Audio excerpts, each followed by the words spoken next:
More than 40 migrant workers are dead. Most of the bodies are charred beyond recognition. In a matter of minutes, a devastating fire in a building in Mangaf, Kuwait, has destroyed so many lives. The 6-story building was primarily housing nearly 200 men who were living in Kuwait for work, away from their families.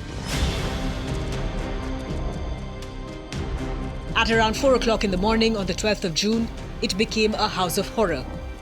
While everyone was asleep, a fire started in the kitchen and rapidly spread throughout the premises. Most of the deaths were caused due to inhalation of smoke in sleep. Some of the workers tried to flee the inferno by jumping from higher floors, while others succumbed to suffocation as they tried to navigate through the smoke-filled corridors. The local administration has started a probe into how so many people were packed into the building. It was rented by an Indian construction company called the NBTC Group for migrant workers.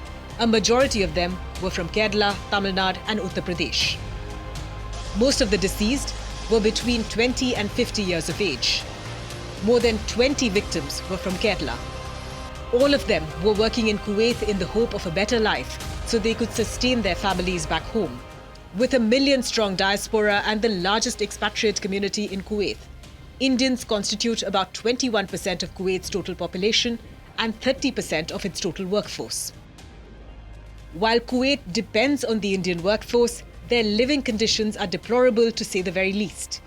They stay in cramped rooms in semi-constructed buildings or in labour camps like the one that was gutted in Mangaf.